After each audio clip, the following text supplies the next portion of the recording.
Vamos abrir em Lucas 2, verso 8 até o verso de número 20. Havia naquela mesma região pastores que viviam nos campos, guardavam seu rebanho durante as vigílias da noite. E um anjo do Senhor desceu aonde eles estavam, e a glória do Senhor brilhou ao redor deles. Ficaram tomados de grande temor. O anjo, porém, lhes disse: não temais. Eis aqui vos trago boa nova de grande alegria, que o será para todo o povo. É que hoje vos nasceu, na cidade de Davi, o Salvador, que é Cristo, o Senhor. E isto vos servirá de sinal. Encontrareis uma criança envolta em faixas e deitada numa manjedoura. E subitamente apareceu com um anjo uma multidão da milícia celestial, louvando a Deus, dizendo: glória a Deus nas maiores alturas, paz na terra entre os homens, a quem Ele quer bem. E ausentando-se deles os anjos para o céu, diziam os pastores uns aos outros: vamos até Belém e vejamos os acontecimentos que o Senhor nos deu a conhecer. Foram apressadamente e acharam Maria e José e a criança deitada na manjedoura. E vendo, divulgaram o que lhes tinha sido dito a respeito deste menino. Todos os que ouviram se admiraram das coisas referidas pelos pastores. Maria, porém, guardava todas estas palavras, meditando-as no coração. E voltaram então os pastores, glorificando e louvando a Deus por tudo o que tinham ouvido e visto, como lhes fora anunciado. No nome de Jesus, que o Senhor fale ao nosso coração. Você pode sentar.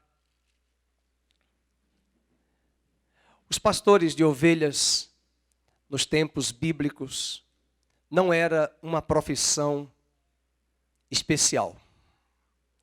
Se você ler com muito cuidado o livro de Gênesis, quando José estava no Egito e era abaixo de Faraó, o segundo homem mais importante do Egito, José pediu a seus irmãos que não dissessem nada a Faraó e aos egípcios, que eles eram pastores. A profissão de pastorado de ovelhas não era uma profissão muito vista, quista e agradável à sociedade da época.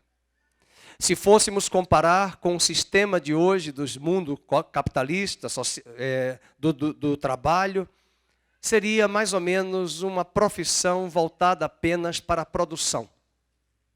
Não era uma profissão que trazia um olhar agradável à sociedade vigente. E é essa razão pela qual José pede a seus irmãos: não digam que vocês são pastores. Foi a essa classe de pastores que Deus enviou o melhor coral, a melhor orquestra, para trazer uma grande mensagem àqueles pastores de ovelhas, de animais, que estavam nos campos. E é bom lembrar que no inverno, nesse período em Israel, é inverno. Esse é um dos motivos que nos leva a crer piamente que Jesus não nasceu em dezembro. Não nasceu no dia 25.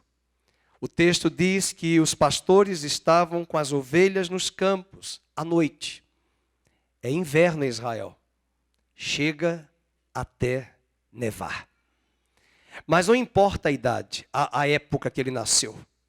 Possivelmente Jesus tenha nascido em setembro. A tradição judaica diz que ele nasceria na festa dos tabernáculos. Não sabemos. E se a Bíblia Sagrada não relata precisamente o dia em que ele nasceu, talvez a Bíblia tenha um apontamento maior para nós. Não devemos nos preocupar tanto com o dia 25.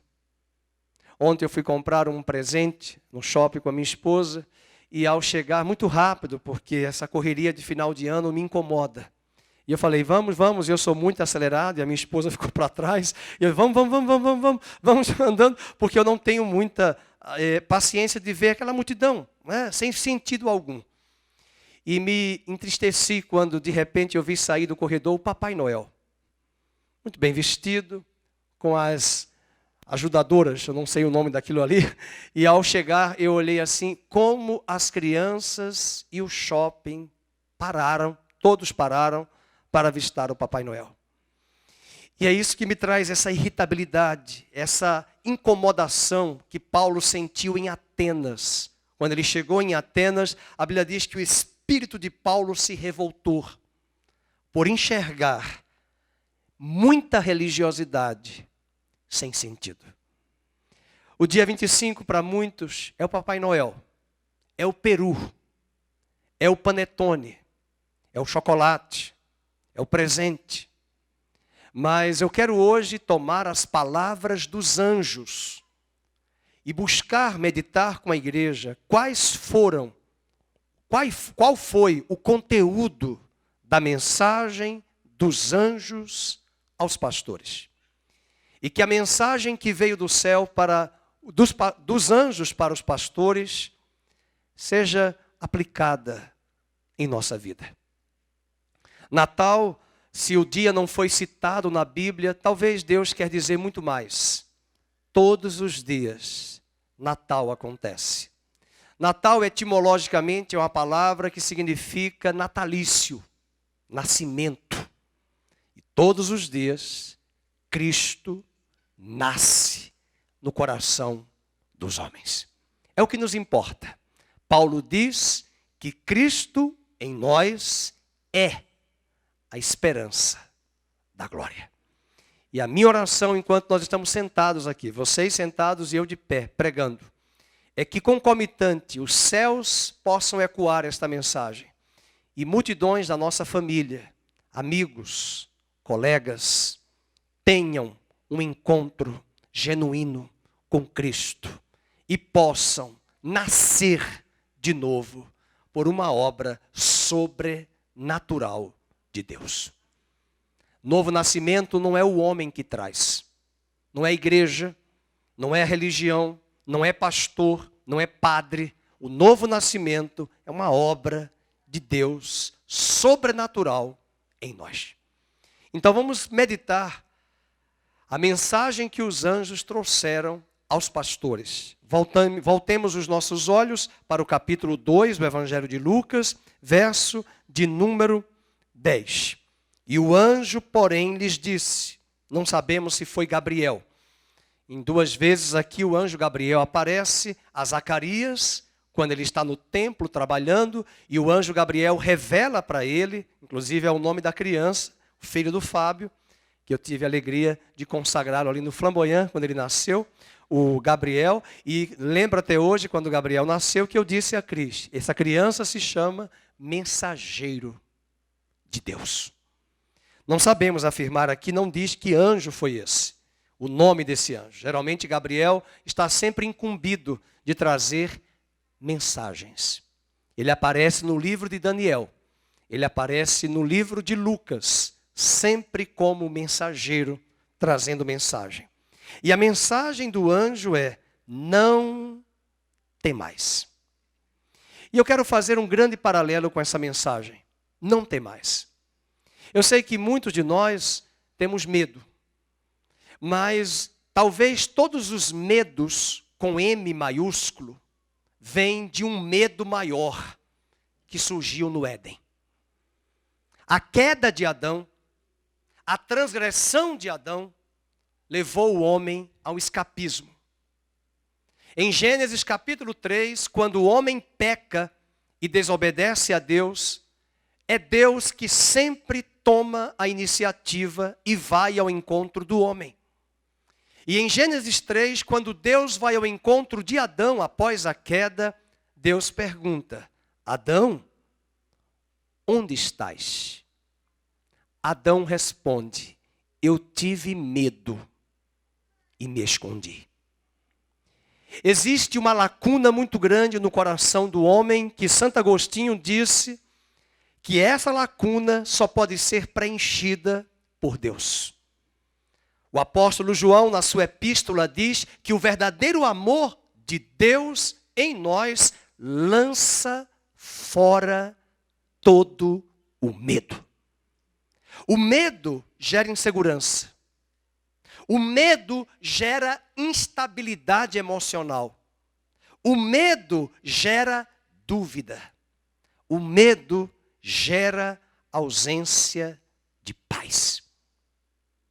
A mensagem do anjo para os pastores, a primeira mensagem é dizer o que nós precisamos dizer aos homens aí fora. Não temais. Porque um dos presentes que eu ganhei, acho que foi o ano passado, foi até a Olga que me deu um quadro, está lá no meu gabinete, ela tomou emprestado uma frase que eu soltei aqui da Bíblia, e ela pegou emprestado do Fernando e da Bíblia, onde o texto lá do Salmo que diz, a graça e a paz se beijaram. A graça e a paz se beijaram. Se beijaram aonde? Na cruz. Hoje nós temos paz com Deus, porque Romanos capítulo 5, verso 1 diz, justificados em Cristo Jesus, temos paz com Deus. Nós não conseguimos ter paz em nossa força. Nós não conseguimos, aliás, essa época me incomoda por conta disso, porque os nossos amigos dizem assim, muita paz. Aí eu fico perguntando aqui na minha cabeça, que paz? Tem a paz da Zizi Posse, a música dela, a paz, né?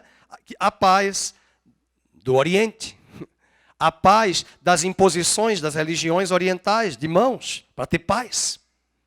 A paz dos tratados de acordos políticos, a paz romana, pax romana, que os romanos faziam.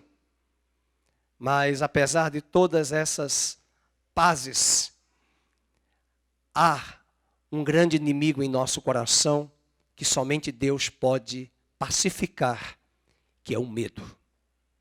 E é esse medo descrito em Gênesis capítulo 3. Eu tive medo e me escondi de ti. Hoje os homens se encontram neste patamar. O que tem sido escapismo, porque os homens não querem reconhecer o medo, mas para o escape eu busco a droga. Eu busco as comilanças, as festas, as compras.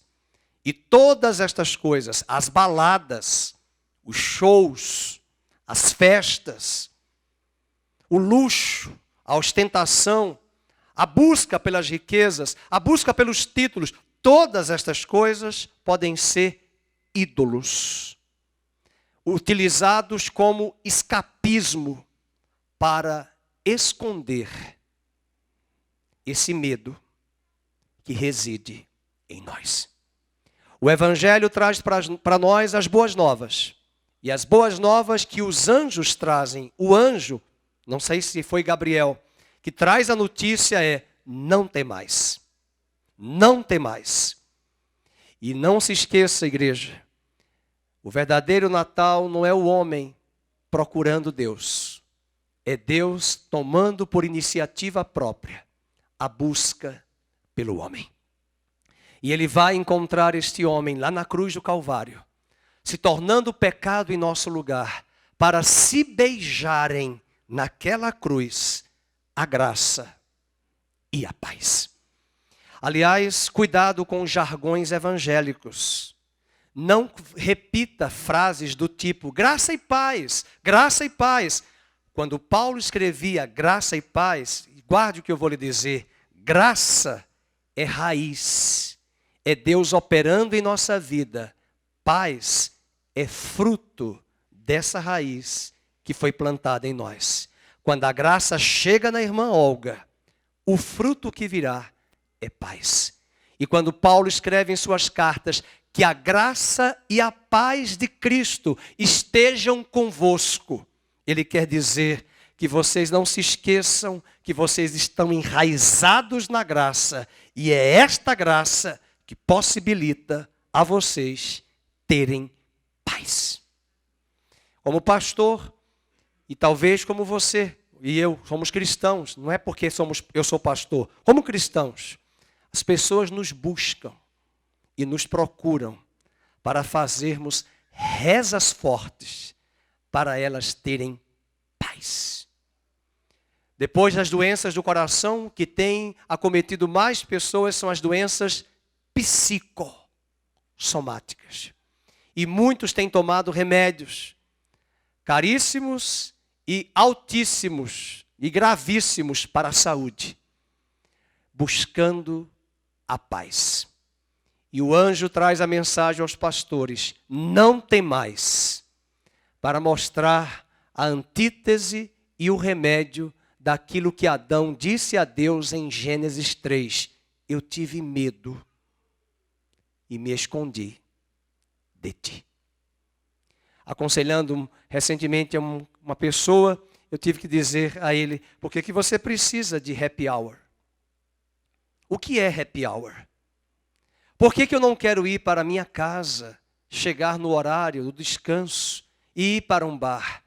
Alguns vão para os bares para não enfrentarem a realidade da sua casa, para não assumirem um compromisso. Porque chegou em casa, não é só a mulher que tem que lavar a louça. Tem que fazer uma limpezinha na casa. Tem que arrumar, mas eu não quero problemas.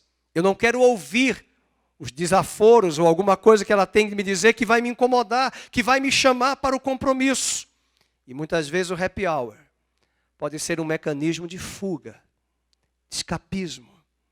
E aí eu volto queimado, bombado. Lá no Nordeste é bêbado. Aqui, como é que chapado? Eu aprendi chapado aqui em São Paulo. Chapado, eu não conhecia essa palavra. Lá é queimado, ou embriagado, ou bêbado. Aqui é chapado, para não enfrentar os problemas. Sabe o que é isso, meus queridos? O medo. O Natal de muitos hoje, nesses dias que estão à nossa frente, será recheado de comida, de festas, mas de ausência de paz. O anjo está dizendo aos pastores: não temais. Próxima mensagem do anjo, verso 10 é: eis aqui eu vos trago boa nova de grande alegria, que o será para todo o povo. O evangelho é chamado na Bíblia de boas novas. Gospel. Boas novas. O que é boa nova? Uma boa notícia. Qual é a boa notícia? Eu vou dizer para você qual é a boa notícia do evangelho. Vamos abrir Romanos 7. A crise mais teológica e mais importante da Bíblia, essa crise. A boa nova é que você e eu não prestamos, não conseguimos mudar, não conseguimos fazer nada certo. A boa nova é que Cristo é o remédio de Deus para as nossas vidas. Eu ouvi uma pregação de um pregador chamado Derek Prince, que já morreu, e Derek Prince dizia, a pregação dele: desista. Desista. Desista. Você não presta. Desista. E quando o homem chega a esse nível de reconhecimento de que ele precisa desistir, porque ele já tentou todas as tentativas, é nessa hora que essa palavra de Paulo pode se cumprir em sua vida. Qual é a palavra? Romanos, capítulo 7, é a crise teológica que Paulo enfrenta, buscando ali a experiência do batismo no Espírito Santo, da inteira santificação. E em Romanos, capítulo 7, vamos ler no versículo de número 22 ao 25. Porque no tocante ao homem interior, eu tenho prazer na lei de Deus, mas eu vejo nos meus membros outra lei. Então você vai mudar aí, tira outra lei. A lei se chama a natureza adâmica, perversa, pervertida, minha e sua. É essa lei que está dentro de nós. É essa lei que gera medo. É essa lei que gera fuga. É essa lei que gera acusação, porque eu só olho o defeito do meu cônjuge, mas eu não olho o meu. Eu só olho para o outro, mas eu não olho para mim. Eu olho o cisco do outro, mas eu não olho a trave no meu. A boa nova do Evangelho de Natal é que, primeiro, não temais. Segundo, a boa nova, eu já fiz tudo por você. Eu levei a minha natureza, a sua natureza. Eu levei o seu pecado, a sua natureza adâmica lá na cruz para dar a minha natureza de homem sem pecado a você. Esse é o presente. Foi cantado aqui, esse é o presente de Natal. A irmã Lígia veio orar. Para que maior presente? Ele se deu por nós. A boa nova do Natal é essa, o que é? Meus irmãos, eu estou falando isso de coisas práticas. Eu cresci no evangelho da igreja romana décadas. Nossa, décadas, não, 2 décadas. Décadas eu tenho agora. 2 décadas. Mas eu cresci indo à igreja, boas novas, as boas novas. Eu não tinha maturidade, porque eu não conhecia as escrituras para saber qual é a boa nova. A boa nova, na minha cabecinha de adolescente de 12, 13, 14, 15 anos, era o presépio, o menino Jesus que era o presente, mas eu não entendia a finalidade, o objetivo, a troca. A boa nova é que a Denise precisa desistir de que ela não vai conseguir. O Dario não vai conseguir mudar por ele. Desista. Mas não vai ficar desistindo olhando para o Rivotril.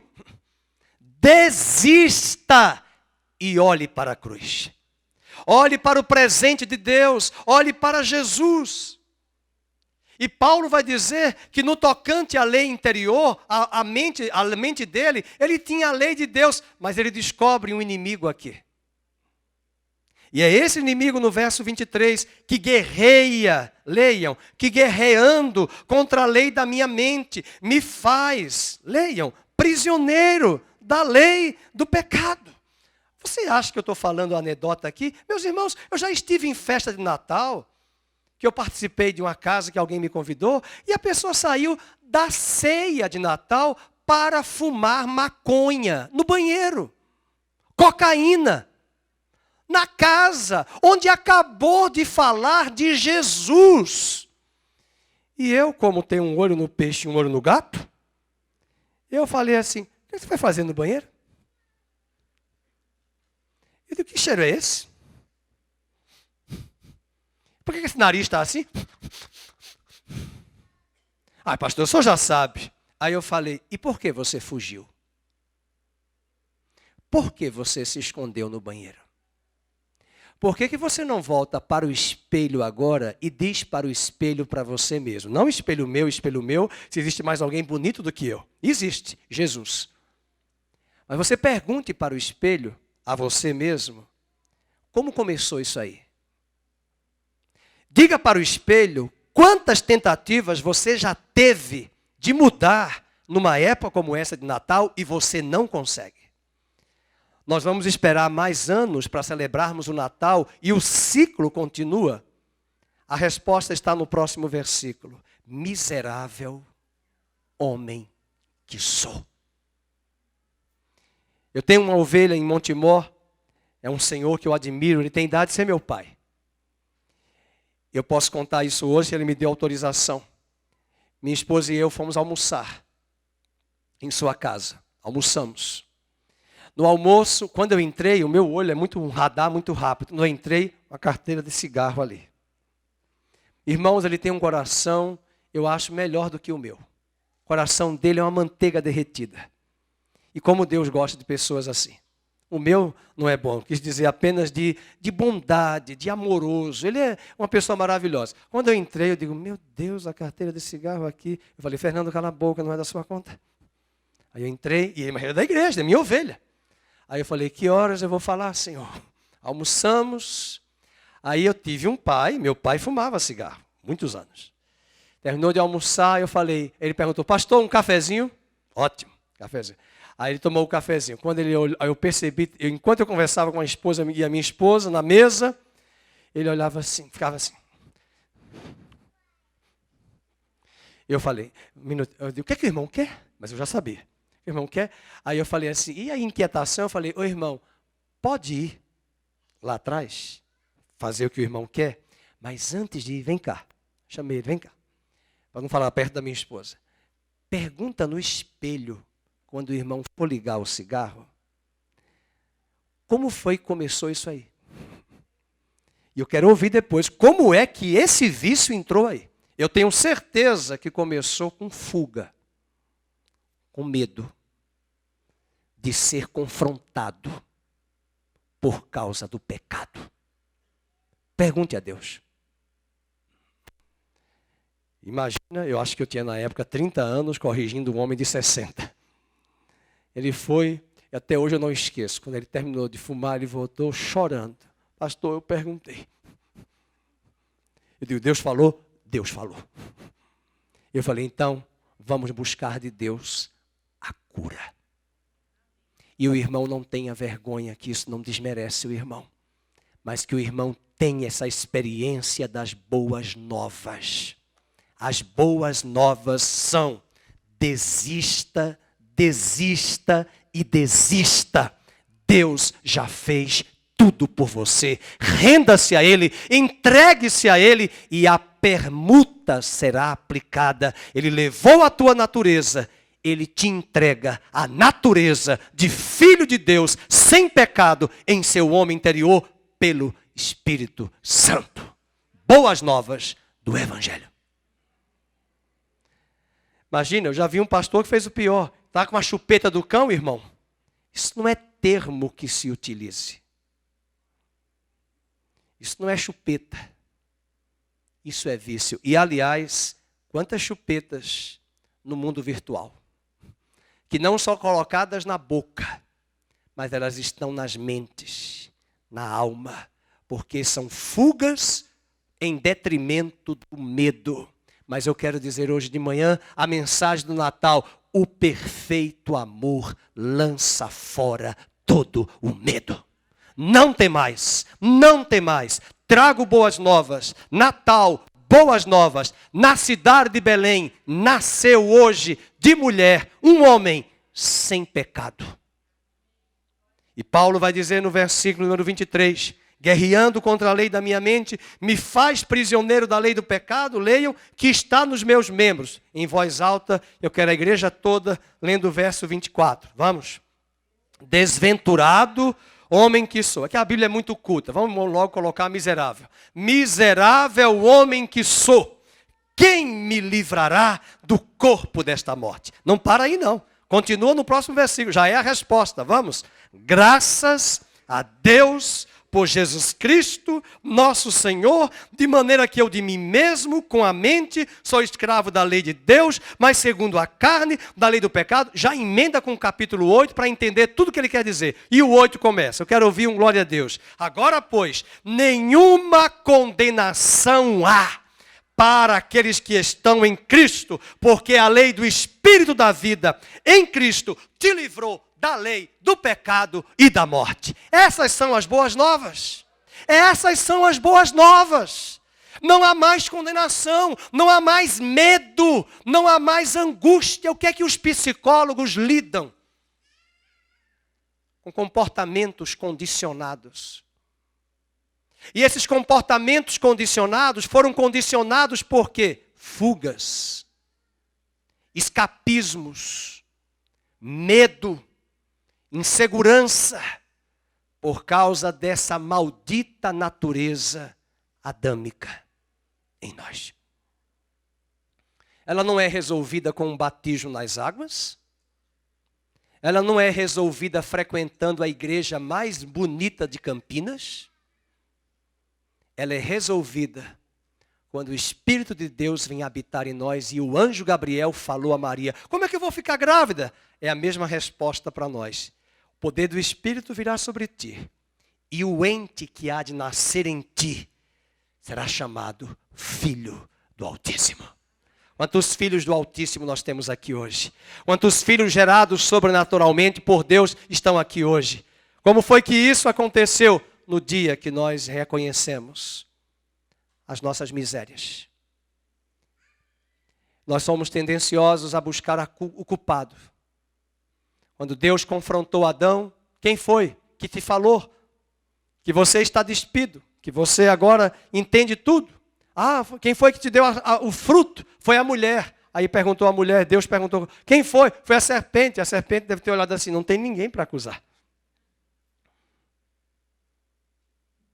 E nós atribuímos aos outros as culpas, mas nós não somos capazes de reconhecer as nossas culpas. Essa é a boa nova do Natal. Desculpe, não é peru, não é panetone. É um presente. Graças a Deus por Jesus Cristo. Eu lembrei de uma música muito cantada em Recife, na época, quando eu morava no Nordeste, de um cantor, o missionário Vilela, não sei se ele está aqui, mas nós cantamos: nenhuma condenação há para quem está em ti, Jesus, cuja vida coberta está pelo sangue que verteu na cruz. É certo que provas virão, investidas do vil tentador, mas nenhuma condenação há para quem está em ti, querido Senhor. Porque o que é condenação? É a ausência de paz. É a culpa. É o medo. Ontem estava conversando com uma pessoa que estuda medicina, e ele me contando coisas que eu já sei, e já acompanhei médicos de grandes universidades aqui da região, estudantes que até atendem-nos em hospitais. Quase que eu dizia o nome do hospital, mas são vários hospitais. E esses alunos, estudantes que são estagiários, lamento dizer, muitos deles, viciados nas drogas, dopados de remédios. Ficam nas baladas até as 5 da manhã por causa do medo, da fuga, do escapismo.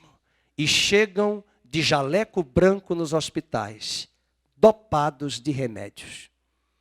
E eu já escutei isso de médicos e estudantes, estagiários de medicina do 6º ano. Que Deus nos guarde. Às vezes eu chego no hospital e digo, é você que vai me atender? Eu digo, não, chama lá o chefe. Quando eu olho assim, eu digo, deixa eu dar uma olhada. O que? Esse? Nem pensar. Eu digo, estou indo, fui, vaza, vai para outro hospital. Por quê? Porque se acham que estão ali de branco, são médicos, mas a mesma natureza que está neles estava em mim, estava em você. A diferença é que as boas novas foram abraçadas por nós e precisam ser abraçadas por estas pessoas que Deus ama e morreu por eles naquela cruz. Voltemos agora para o Evangelho de Lucas. Qual foi a mensagem do anjo? Não temais. Qual foi a segunda mensagem do anjo? Trago boas novas da parte de Deus. E qual foi a próxima mensagem? Versículo 10. Trago boas novas de grande alegria, que o será para todo o povo. 11. A mensagem do anjo é que hoje vos nasceu na cidade de Davi, que é Belém, o Salvador, que é Cristo, o Senhor. Meus irmãos, eu vou falar de mim. Eu cansei de repetir Salvador. O que é Salvador? O nascimento do Salvador. Você sabe nadar? Quem não sabe nadar, vai no Guarujá, quando se afogar, você vai gritar por um Salvador. Salvador, você vai clamar por um Salvador. Eu só posso provar da verdadeira salvação, de um Salvador legítimo, quando eu me encontrar em legítima e profunda condenação. João Wesley dizia que só haverá verdadeira salvação quando houver verdadeira condenação. O grande problema hoje é que nós usamos jargão. Meu Senhor, meu Salvador. Mas o que é Senhor? O que é Salvador? Salvador, o que é? Por que a Bíblia diz Salvador com S maiúsculo? É para salvar das minhas dívidas financeiras? Não. É para salvar dos meus problemas emocionais, de relacionamentos, como eu falei para uma jovem, o problema seu é que você está angustiada e tensa e duvidosa e em conflito, porque não é fácil, em uma semana, você ter relações com 3 homens. A sua cabeça está confusa. O seu emocional não está bem, porque isso que você faz é fuga. E religião nenhuma vai resolver. Pastor com óleo de Israel nenhum vai resolver, enquanto você não enxergar o que a mulher samaritana enxergou. Quando Jesus conversa com a mulher samaritana, que teve 5 maridos e agora estava com um homem que não era dela, Jesus não vem acusando, ele apenas diz: filha, dá-me um copo com água. E ele instiga nela uma sede de uma água que ele tem, que ela nunca provou. Mas ela ainda quer mostrar que ela é religiosa, porque ela diz para Jesus: os nossos pais samaritanos adoraram aqui. Você, judeu, diz que é em Jerusalém. Qual lugar que se deve adorar? Eu pratico a religião de Samaria.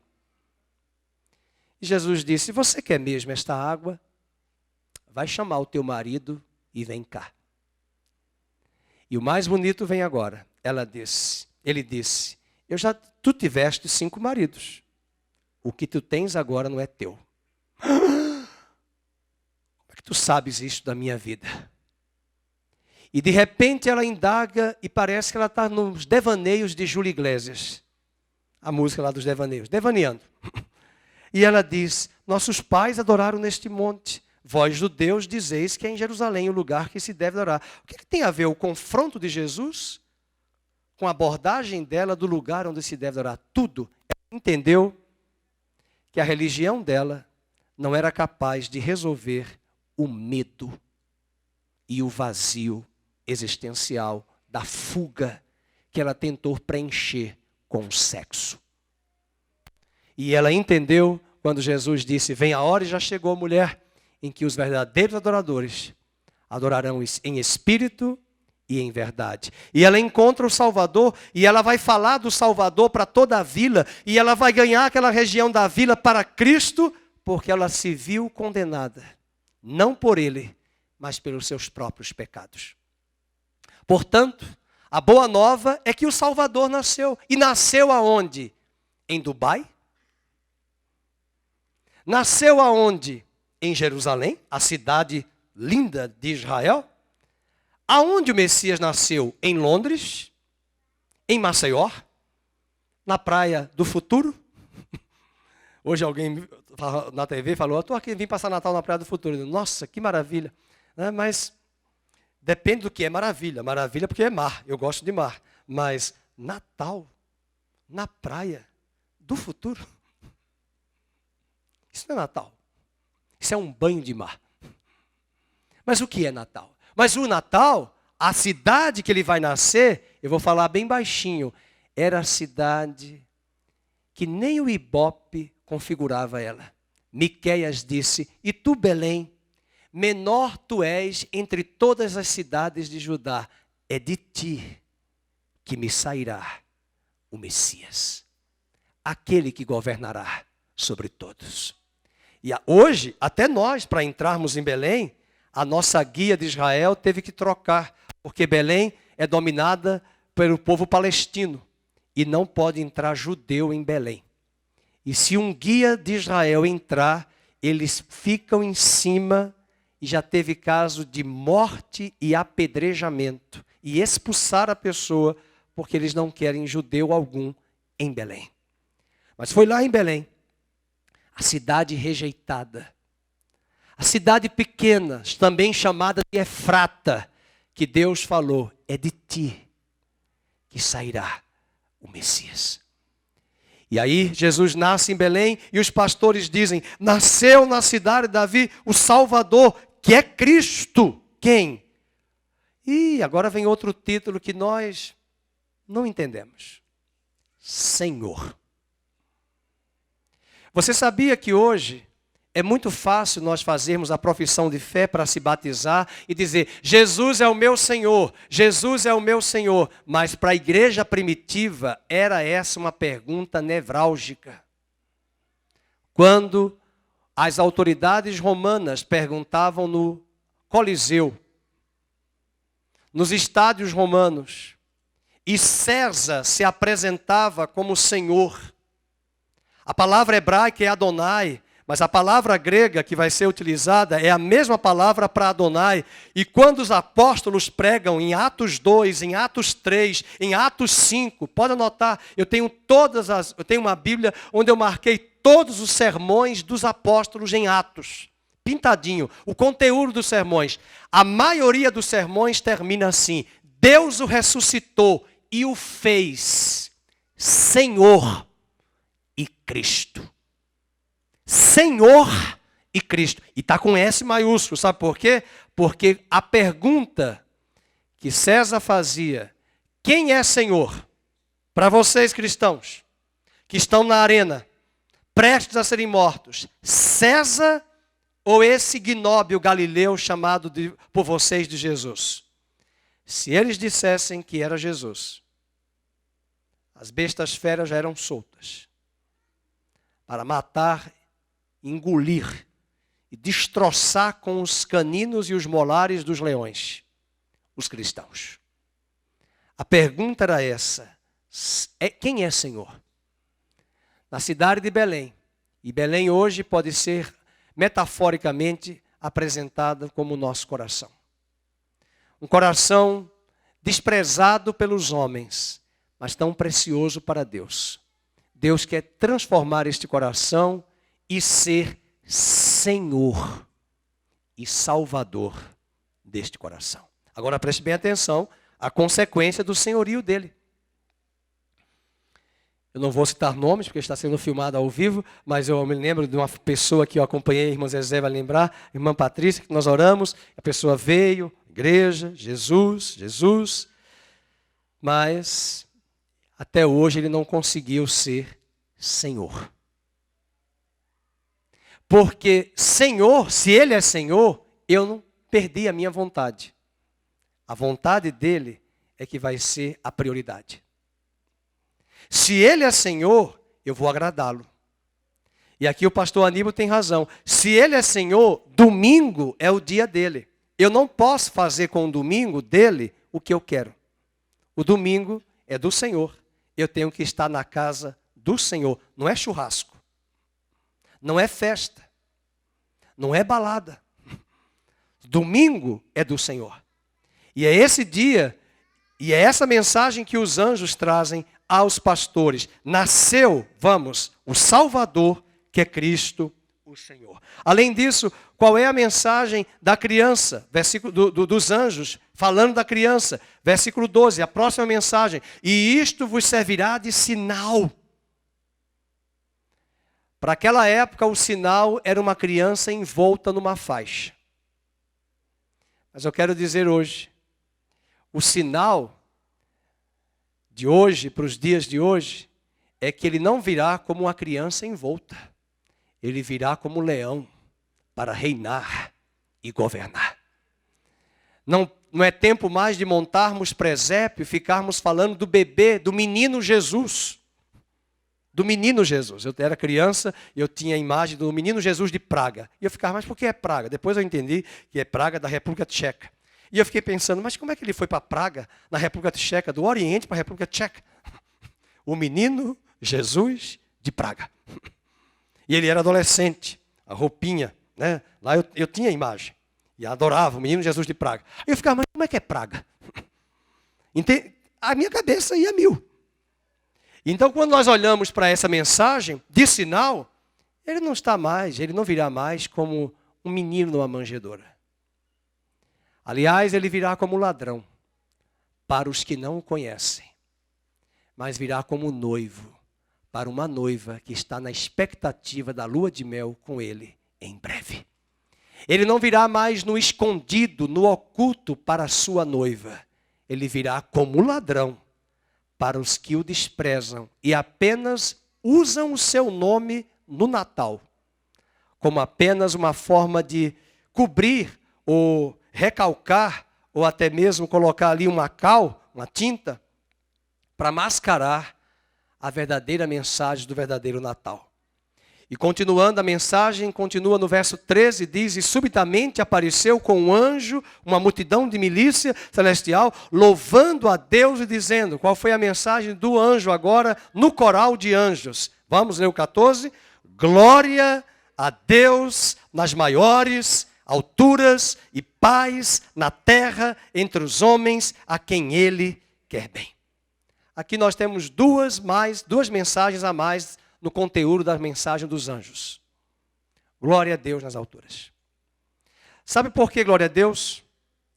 Porque apesar do cristianismo ser chamado religião, eu diria que o cristianismo não é uma religião, é um outro R. É a única religião que se distingue de todas as demais. Embora Jesus não veio implantar religião. Jesus veio como homem para mostrar um padrão de vida que nós homens podemos seguir a partir dele. E essa vida que veio é porque Deus um dia tomou a iniciativa de se tornar homem para ser a ponte para nós chegarmos até Ele.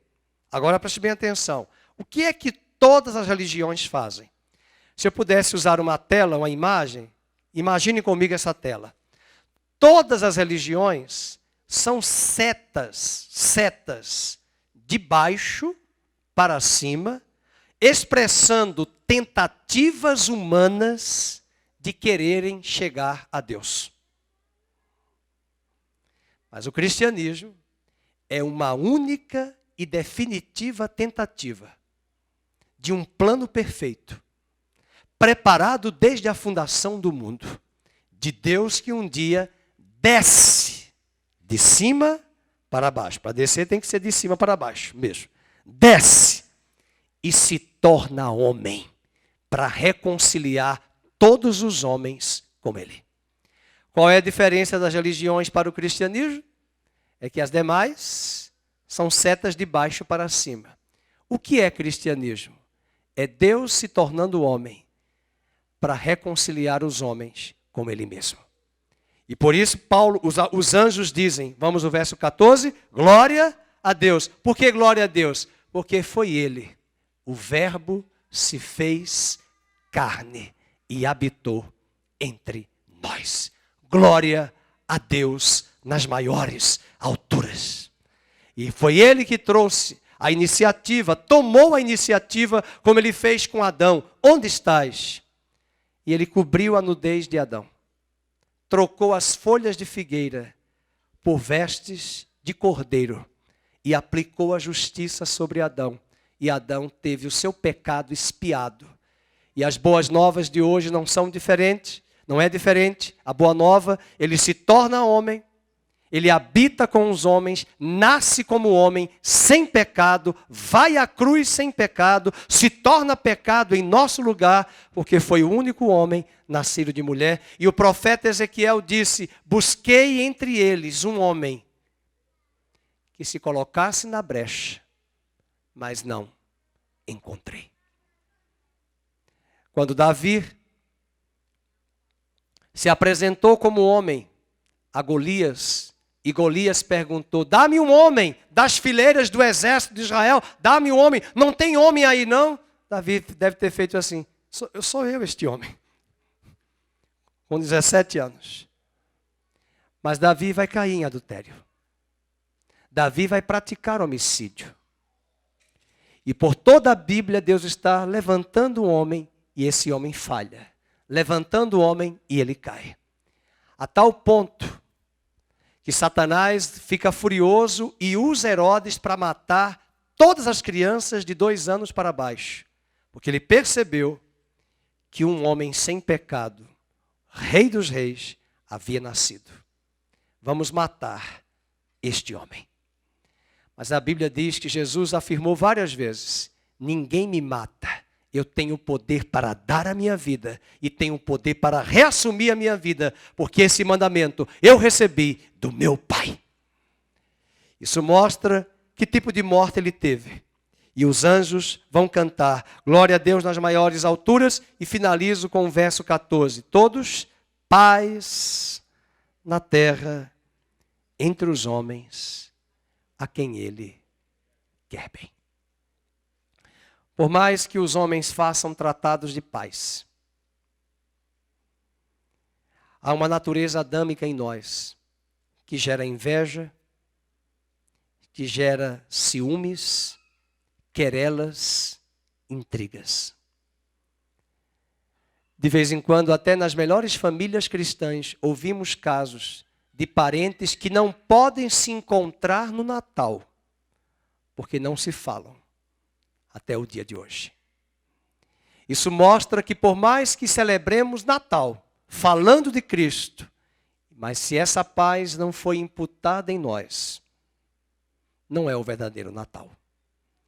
E essa grande inimizade, barreira que havia entre nós, que Paulo diz em Efésios, uma grande inimizade entre os homens e Deus, Jesus riscou a cédula, cancelou a dívida, apaziguou, pacificou o coração dos homens através da sua obra salvífica na cruz, para cumprir a profecia, Olga.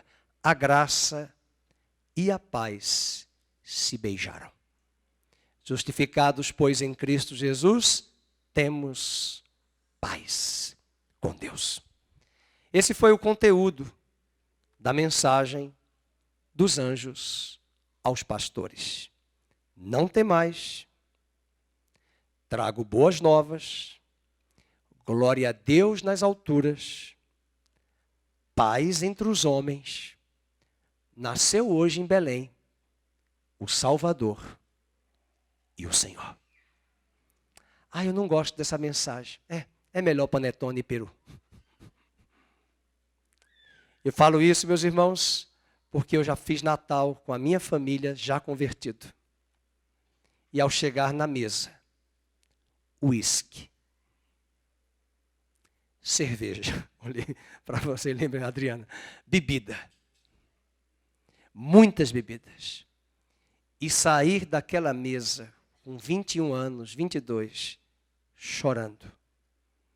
E dizer, Deus, eu vim aqui para falar do teu amor.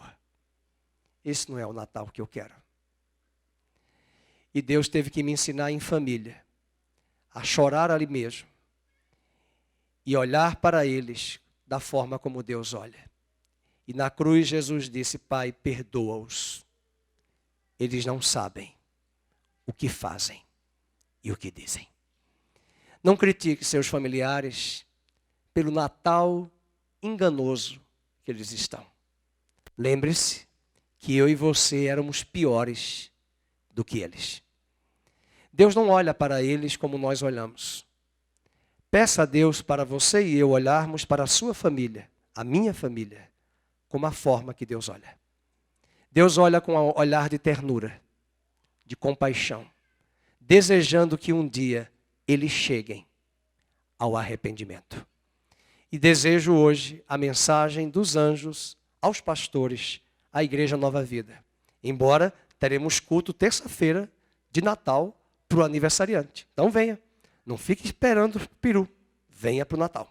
Tá bom? Dia 24, inclusive o culto vai ser pontualmente às 7, 8h30 terminamos, porque eu sei que tem maridos que querem meter a colher de pau na cabeça do pastor e precisa que a esposa chegue para ceiar o Natal com a família. Então eu vou liberar vocês 8h30 para vocês chegarem em suas casas e ceiarem. E quem sabe, lá na mesa, falarem do aniversariante. Qual foi a mensagem? Vamos ver se a ovelha guardou bem a mensagem. Não temais, boas novas, nasceu o Senhor, o Salvador, em Belém, e glória a Deus nas alturas, paz na terra entre os homens. Tá bom? Eu tenho uma coisa com a paz que me incomoda, essa coisa de paz. Porque todo final de ano, muita paz, muita paz, muita paz. E eu gostava de uma música da Zizi Posse, a paz, a paz. Só em ouvir hoje me dá uma depressão. Mas a verdadeira paz é Cristo Jesus em nós, a esperança da glória. Fiquemos de pé. Vamos orar. Vamos adorar o Senhor. Pai querido e amado, te adoramos nesta manhã, início de tarde, com este culto, com esta palavra, e como os pastores de Belém, que foram vistos como uma classe desprezada, rejeitada. Nós também nos nivelamos a eles, porque muitos entendem e olham para nós, evangélicos e cristãos, como um povinho ignorante. um povo insignificante, um povo medíocre.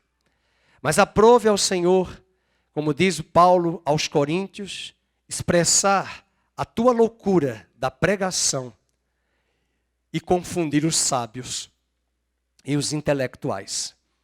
A palavra declara que a loucura de Deus é mais sábia do que a sabedoria dos homens. E hoje nós recebemos esta palavra e oramos para que as boas novas do Evangelho sejam aplicadas na vida de nossos familiares, amigos, parentes, colegas, vizinhos. E que o Senhor use as nossas vidas para que preguemos as boas novas do Evangelho a todo aquele que tem sede e fome de Ti.